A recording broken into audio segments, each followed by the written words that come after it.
welcome back to the Marvel Movie Minute, a daily podcast in which we dig in deep to analyze the films of the Marvel Cinematic Universe 1 minute at a time. I'm Andy Nelson from The Next Reel. We are looking at Jon Favreau's 2008 film Iron Man, and joining me again is Alex Thompson of the Independence Day Minute. Hey, Alex. Hey, it's me. I'm back. Haha. You're back. And we are going to be looking at Iron Man Minute 92.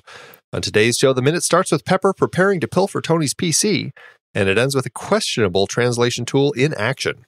Yeah.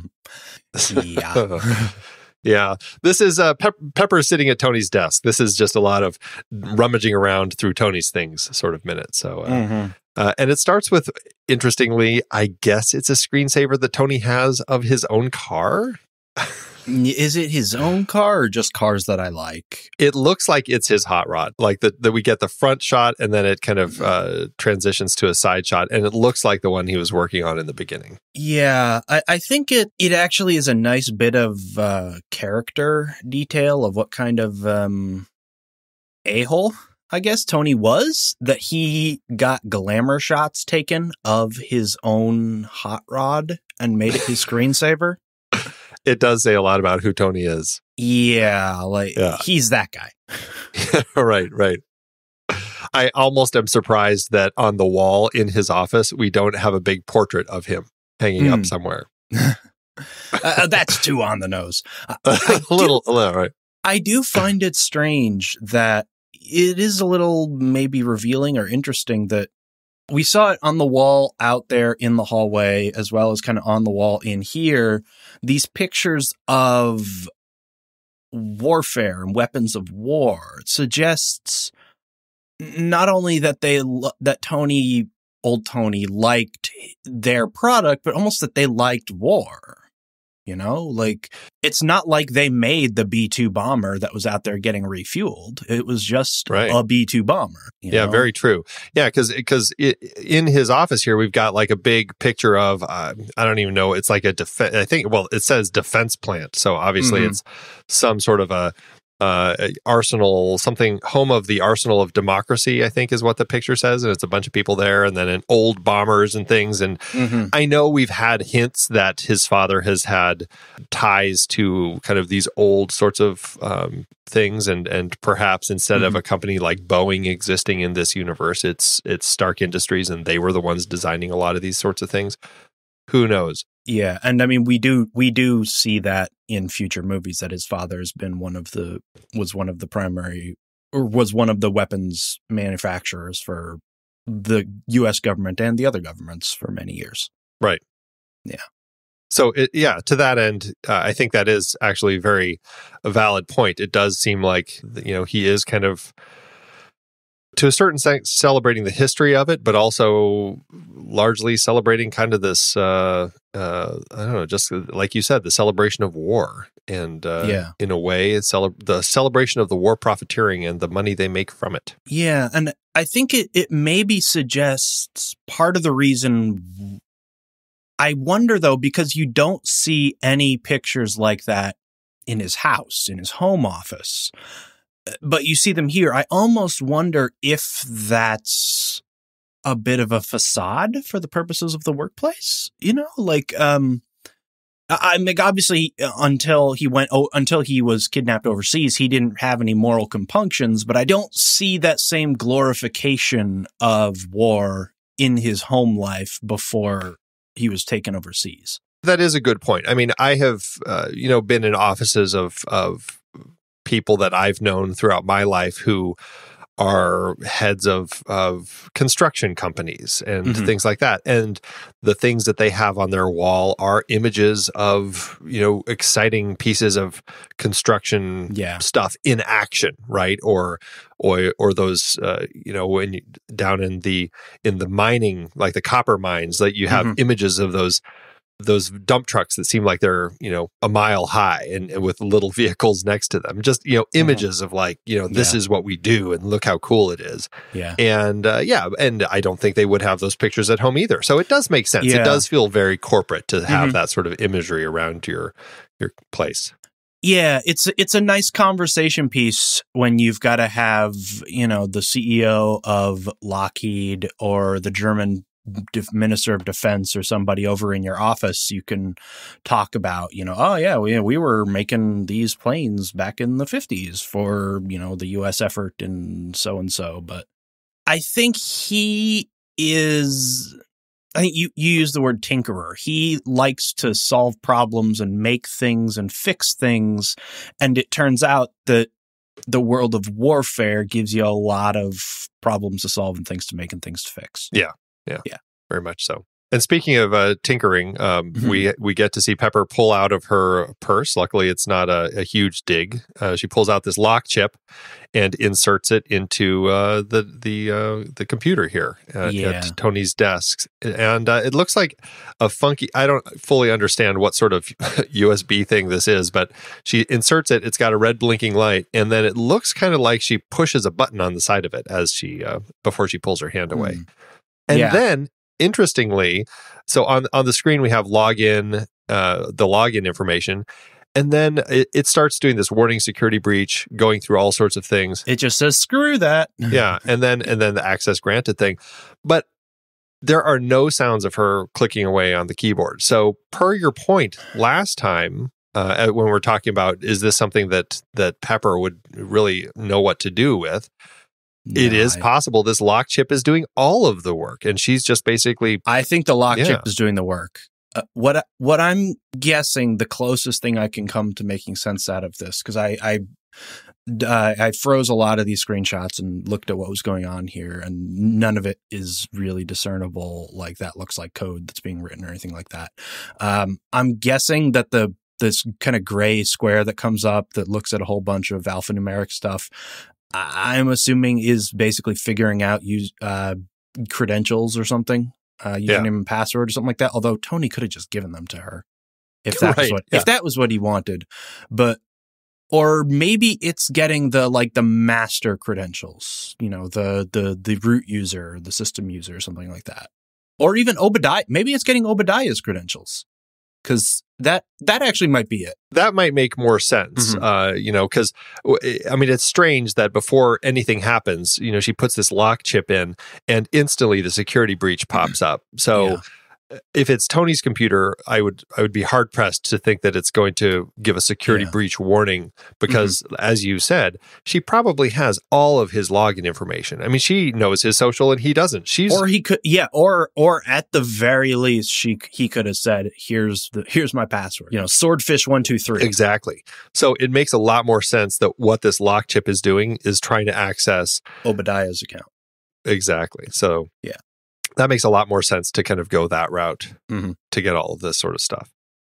And then we go into the access granted screen. And so clearly it's working. Oh, before we actually jump that far, I do want to just point out on the wider shot of the screen in the top right corner, you can see the time, and it actually does read 13:46 PT. So per our conversation last time, it is not the 7 p.m. meeting on the 24th that we are here for. This is a totally different time. It's 1:46 in the afternoon. So I think the idea that this is a Saturday or Sunday is the only logical thing that would make sense why it's so empty. Yeah. So we're thinking Saturday or Sunday, and at some point, Coulson and Pepper set another meeting time. That's the only thing that makes sense to me. Something like that. And so I would say that, and given that Coulson, spoiler for later in the week, is sitting out there waiting, I'm assuming their meeting was for 2. Or because we'll get to that in the later minute. Because his reaction is like, did you forget about us? So it makes me think it might have been even 1:30. Oh, or it might have been for 1. Yeah. Okay, 1 or 1:30 maybe. Yeah. Okay, that's fair. But we'll talk about that a little bit later. So we go through this thing, access is granted, and then again, she's still not typing. It's just things are happening on the screen. It's flipping through. It's this Data Miners International version. It looks like version 2.0 pops up, and it's kind of scanning through all these drives. And I love computer exposition where it's like this illogical stuff happening on the screen that really doesn't make any sense. and it probably is implausible, but they write it in an expositional way where we can understand, oh, Tony said ghost drive. This is the ghost drive. Okay, drive. so right. So it doesn't just say international I think it actually says version 28.9, and then it says Jackstill or JCKSTLL. Right. I was trying to rack my brains and like, is there some Jack Still or Jack Stoll or something in Marvel history that it's like an Easter egg, but I couldn't come up with anything. I don't know what the JCKSTLL is that's sitting there. Because there are some Easter eggs coming up later in this minute, but right. But that didn't, yeah. Yeah, I had written that down too, but I couldn't find if that was meant to be anything at all. It just seemed like it didn't seem like anything. It's just there. So, and I was even looking, is Data Miners International, was that an actual company? Because it has that little triangle icon there. And so, but I couldn't find that as a real company either. So it's got that little Triforce down there in the corner. But. Yeah.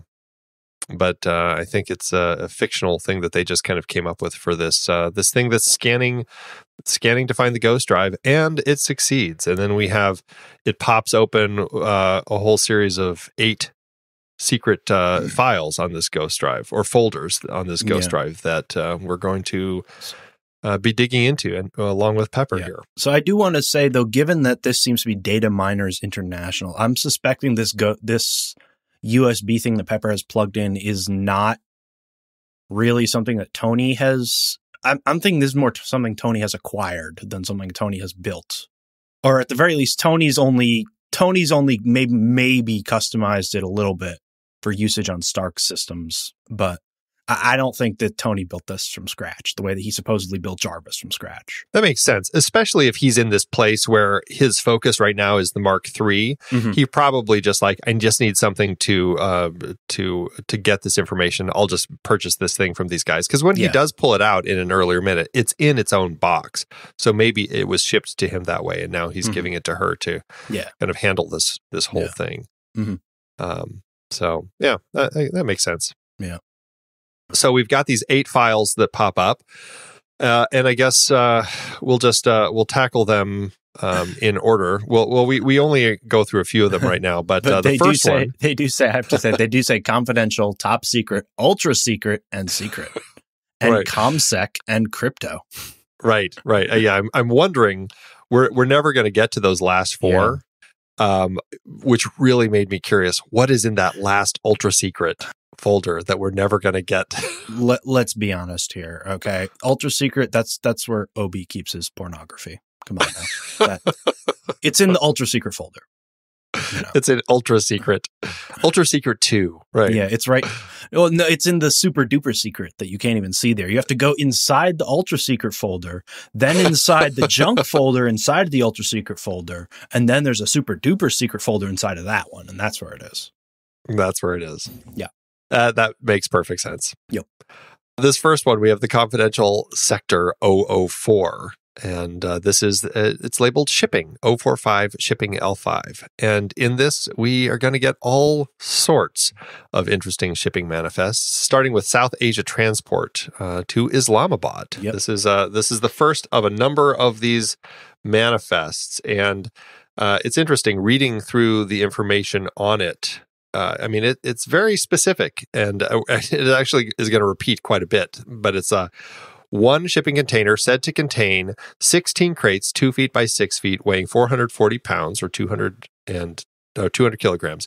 Each crate contains 60 AK-47 machine guns, ammunition, and shoulder straps. Brown. Missile types include, but are not limited to, surface-to-air, surface-to-surface, surface-to-subsurface, torpedoes, submarine-launched ballistic missiles, SLBRs, anti-chip torpedoes, anti-submarine torpedoes, acquisition radar, control command post. So a couple things to point out on this one. Both times they put missile on here, they misspelt it. Right. It's what is it? MIS. They forgot the second I in missile, so it's MISSLE. Right. It's so the typing is so smudgy anyway. It's difficult to read. Yeah. I noted, so they listed an address here for Stark Industries Inc. That is a fake address as far as I can tell. There is no 1200 Industrial Avenue in Long Beach. It doesn't even look like Industrial Avenue is in Long Beach. Yeah, So I just that, Googled 1200 Industrial Avenue, Long Beach, Right. California, and got nothing. Right. There's also something weird here that this shipping crate contains AK-47s. Now, I wouldn't think Stark Industries are manufacturing AK-47s, are they? I mean, those are, by definition, those are Russian firearms. I would think Stark manufactures things like missiles and stuff like that. Yeah. So my sense of what's happening here is because you're right. It's very odd that we're shipping 60 AK-47s with all the rest of this the other stuff that is probably Stark it's materials. 16 times 60 because 16 crates. Each crate contains 60. Yeah. My sense is that what Stain has been doing is basically become an arms dealer, and so he's acquiring a lot of this stuff. And then as part of the selling this stuff to these terrorists and probably other people as well. That's my best sense. And this stuff's all going to Pakistan. So it's not even going to the 10 Rings terrorists, unless it's kind of getting to them by way of Pakistan. But I don't know. It is an interesting element that has been added that we are getting that. So, but that's my best guess. Yeah. I do also wonder how much need is, I suppose there's some water there. I was going to say, how much need is there for shooting at submarines and submarine launched ballistic missiles when you're fighting in the Middle East? Again, my sense of all of this is like, these are things that probably a lot of people in these, well, two things. A lot of people who are in the world of arms dealings are probably buying and selling things kind of in bulk, where they say, look, we're going to sell you, we'll crate up all this stuff for you, and you're just going to buy it in bulk. And sometimes it's the A-level merchandise, and sometimes it's the D-level merchandise, but you have to buy it as a package. That's how so you're thinking then maybe the Pakistanis or the Pakistanis who are buying this are then maybe they're turning around and selling the missiles to some guy they know who's fighting in, the South Polynesian Sea or something like that. Right. That's what I'm thinking, is that then, they're taking that stuff and saying, okay, well, now we will sell that to get these other things that we want. And it becomes this whole thing where people are just buying and selling all these different types of things to make money and also to wreak havoc. Mm-hmm. I do also notice something weird on this first one. The area code for the telephone and the fax is 362. That is for the state of Kansas. Maybe the phone numbers in it just made more sense for them to buy a 362 area code just to. I don't know. It made me wonder, because it's coming from Stark Industries, but it's a fake address. It's phone numbers from Kansas. Is this really Stark Industries' address, or is this like information that they're putting on these bill of ladings to mislead the people so it can't be as easily traced? Oh, so this is like weapons laundering or something like that. This is a right. This is a shell account to. We all know Kansas is the big hub of international weapons laundering. Well, yeah. If I'm trying to throw somebody off, where's the last place they're going to look for my submarine launched ballistic missiles? Kansas. So we're going to go from that one. We've got more of these. I mean, it's a huge file that we have of these different shipping manifests and whatnot.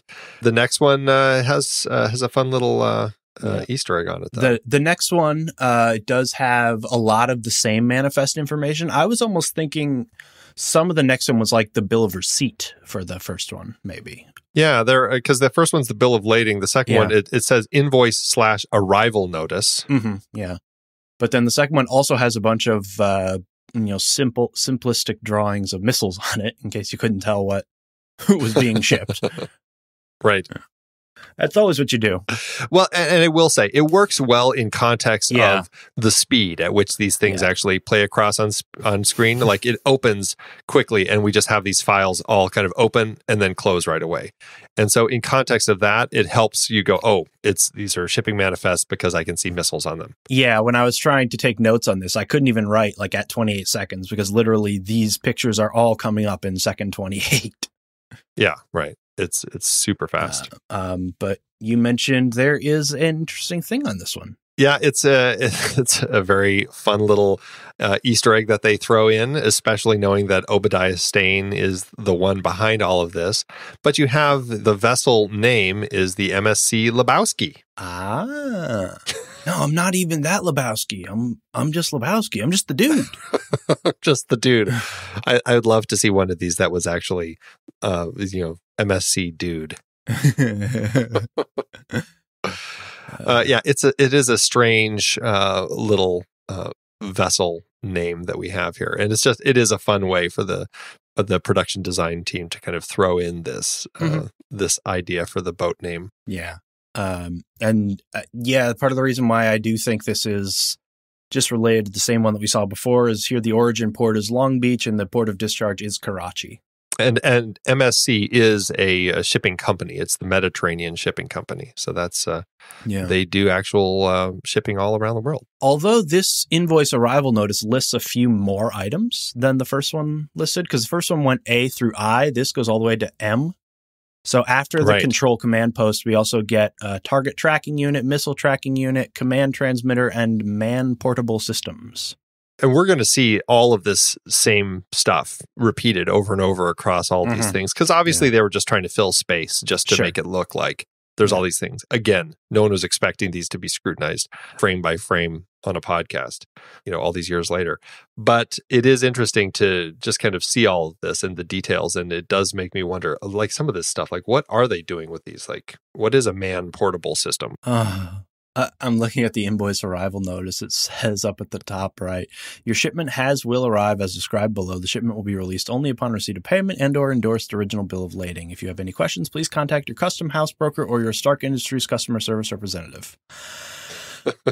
I'm imagining in my head, and I'm not going to do the Middle Eastern accent because that would be racist, but I'm imagining Raza or somebody calling, just a, hello, Stark Industries customer service. Can I help you?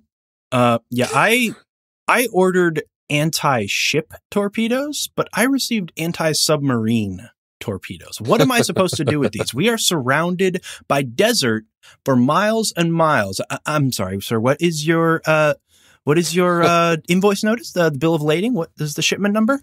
Oh my God. I have to go back here to form number. Oh, come on, man. I'm trying to fight a war here. Right, exactly. It does make me wonder because there's so much stuff getting processed. And I was just like, wouldn't people who are dealing with kind of under the table arms dealings do everything they could to avoid all of this paperwork? Trail, yeah. Yeah.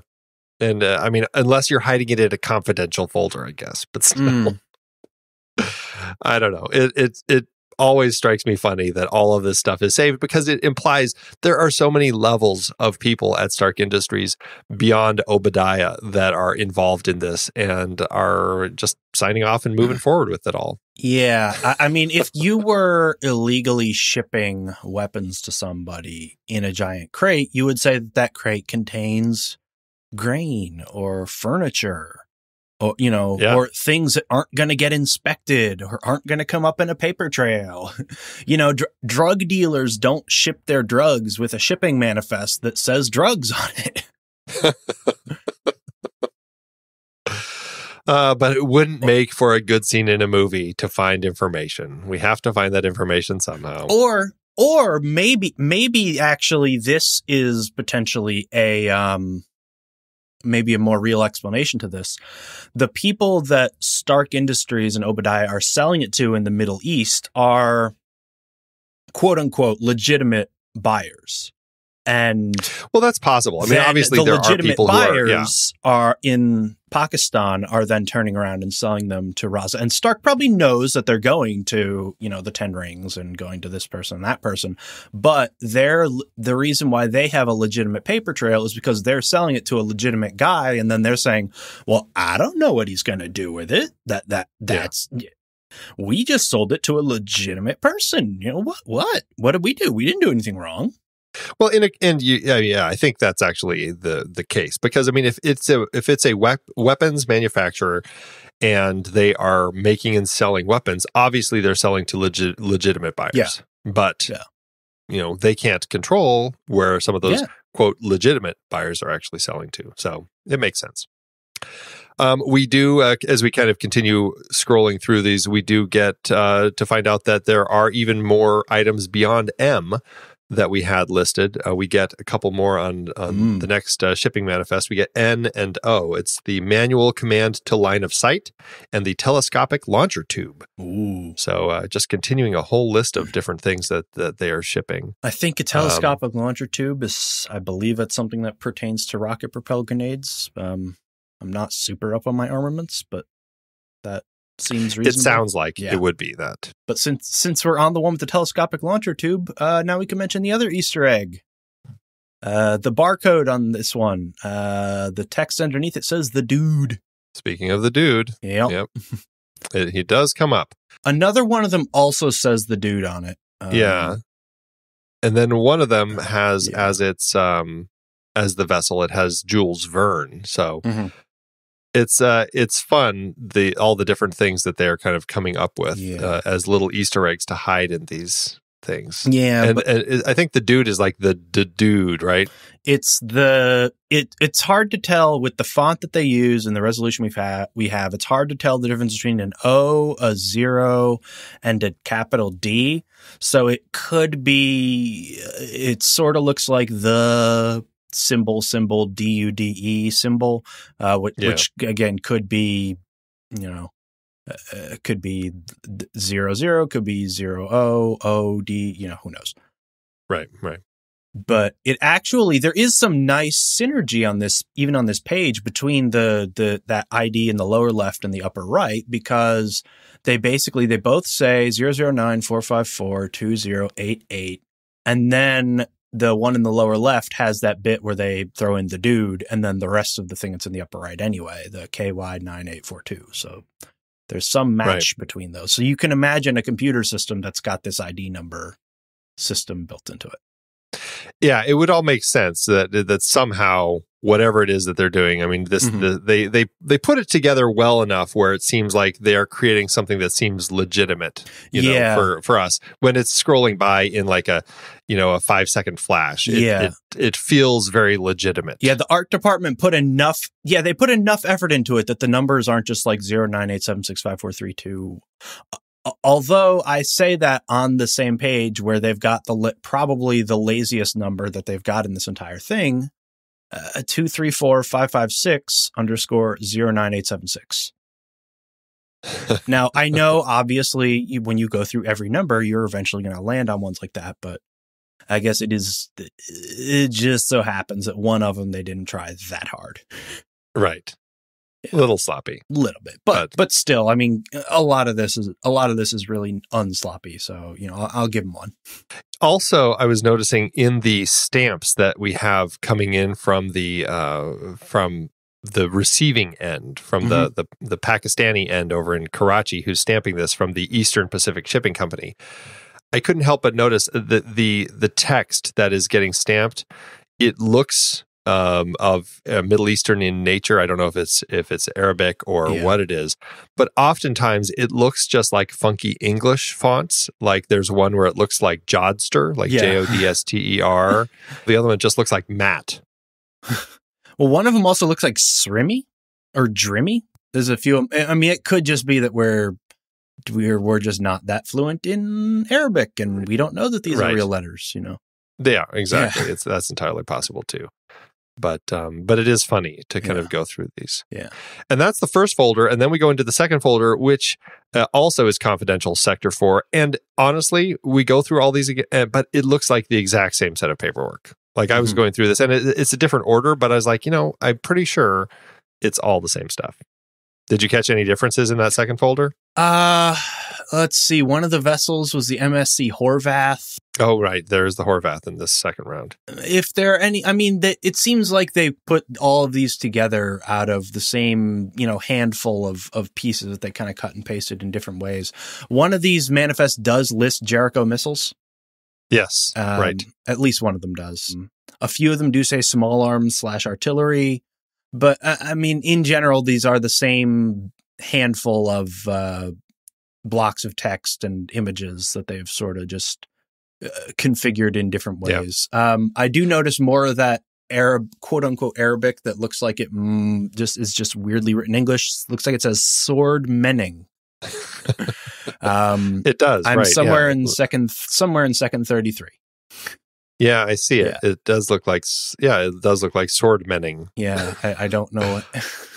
I feel like it's just, I don't know. I want to say that there's some in-joke with all of what they were doing there, but I can't tell what any of it is. Cause I kind of feel, I'm hoping that it was a case where they didn't want to root this in.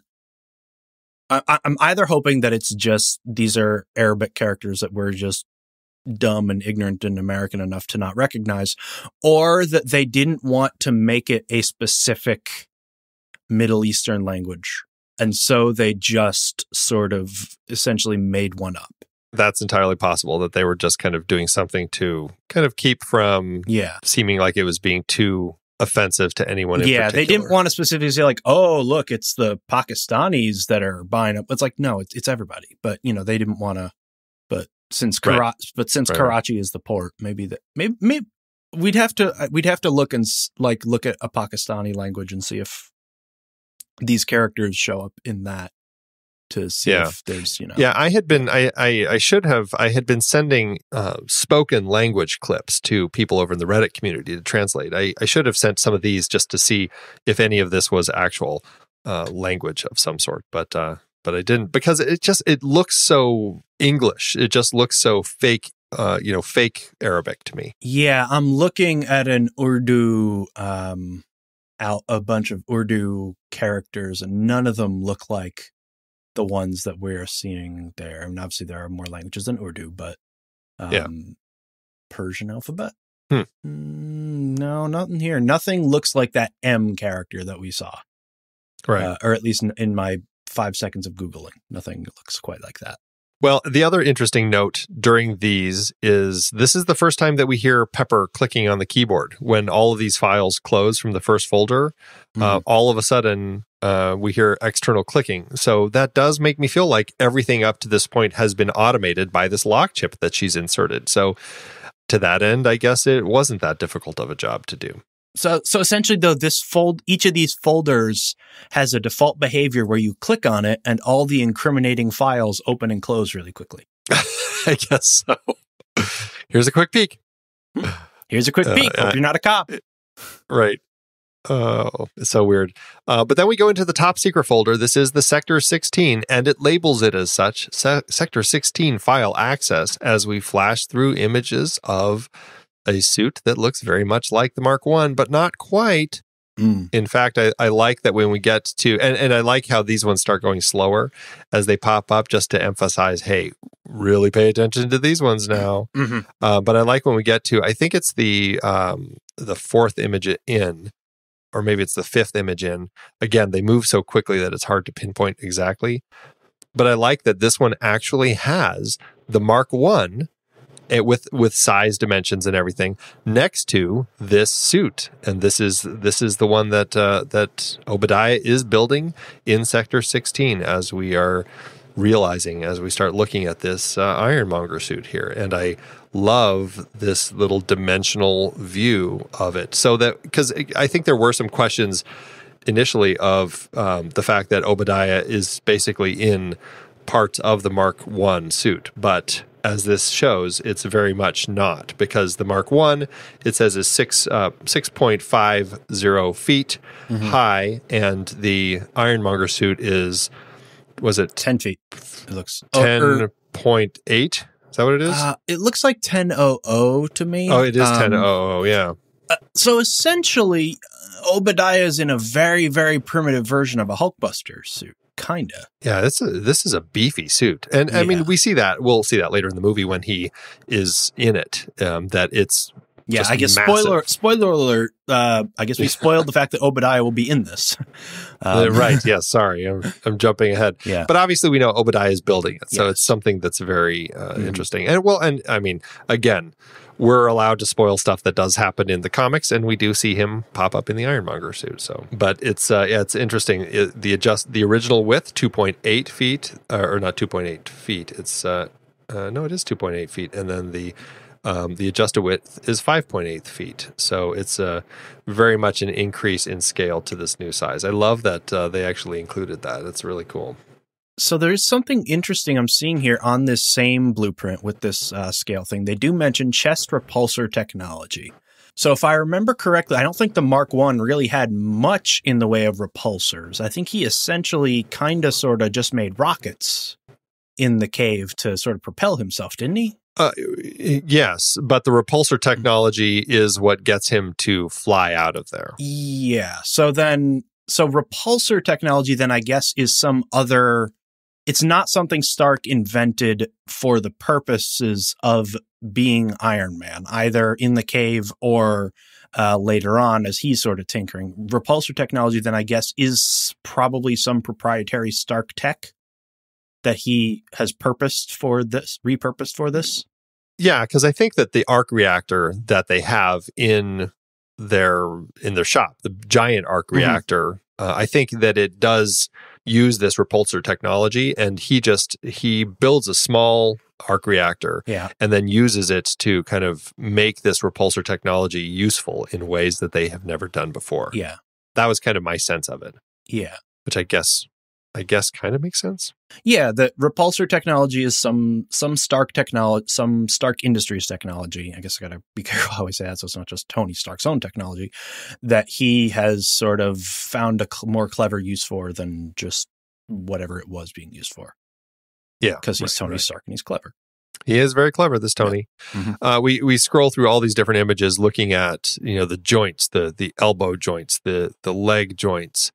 As we go through this, and then we kind of end on this big, it's a kind of almost like top to bottom shot of the Ironmonger suit rendered kind of on screen with the energy analysis and core power breakdown information kind of on either side, as the last one that we get to sit on while Pepper stares at it and asks the question, "What are you up to, Obadiah?" Which is nice. It's a nice little image to kind of look at while we're seeing this. And actually in the script, I think it's interesting because it still actually references it as the Dynamo suit. Obviously shifted a bit from the Crimson Dynamo. Not that I hesitate to point out a potential flaw in Obadiah's plan, because heaven knows that these movies are always airtight in their plotting. But so his end game here in Obadiah's head, right, is he commissions this newer advanced Ironmonger suit that is powered, essentially the only power source that can power it is this miniaturized arc reactor. He has to steal the arc reactor from Tony to be able to run this damn thing. And he tries to basically kill Tony so that Tony can't stop him. He is now putting a lot of faith in Stark's other scientists to be able to reverse engineer this arc reactor so they can make more of them. Because otherwise, they've got one miniaturized arc reactor, two if you want to count Tony's prototype. Right.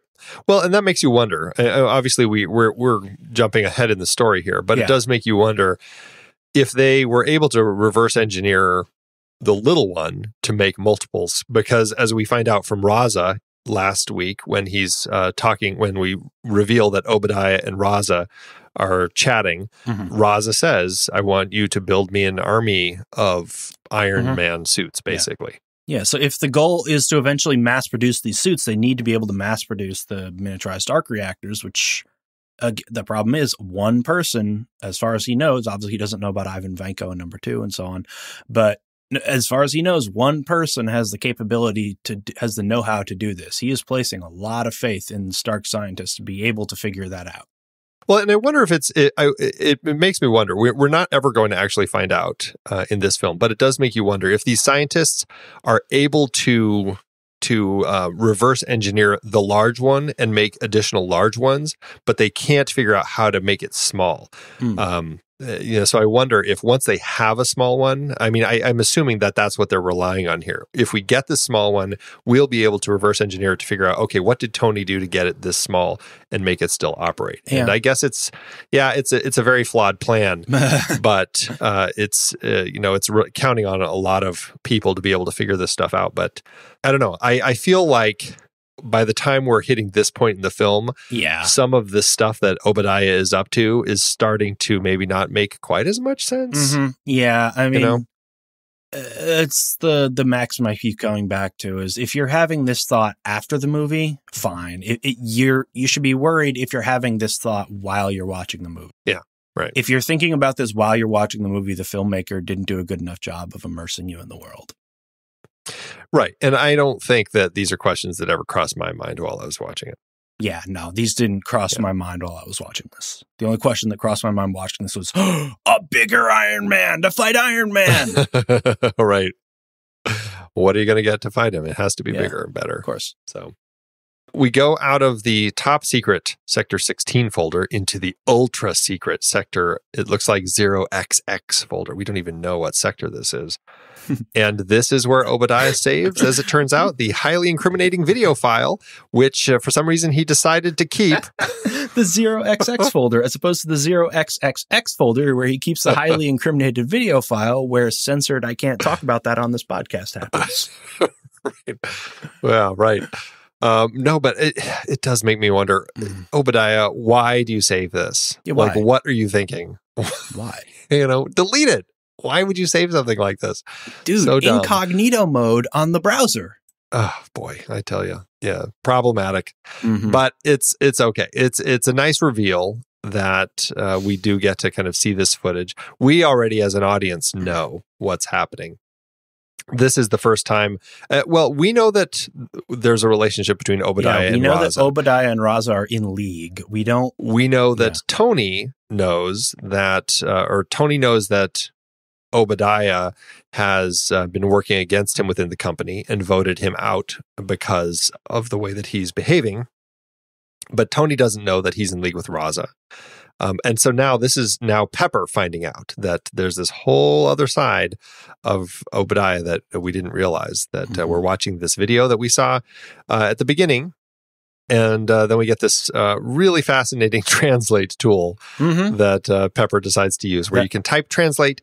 Not only does it translate the video file for you and into English, which apparently it just automatically knows you want it in English, but it actually also puts the speaker's actual voice into English for you, because we have none other than Ferranta here speaking as Raza here. It preserves the accent. It's so silly, but again, in context of the film, it still works. Silly, as is the line in there, as you can see, Obadiah Stane. Just so that one, as you can see, which is always the exposition flag in any piece of dialogue, Obadiah Stane, just so that it's clear that it's not like I got hold of this hostage video from somebody else. No, the hostage taker is talking to me as the person who set up the plan. Exposition at its finest right here. Yeah.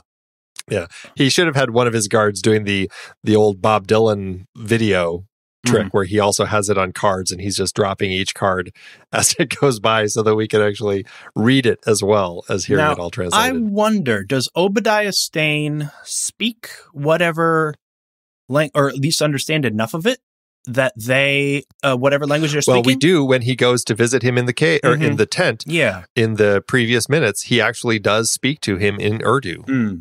Because it's good that he does, I guess, for plot conveniences here, because otherwise, one, you would record, if you didn't, you'd record the video in English, not in whatever language they're speaking.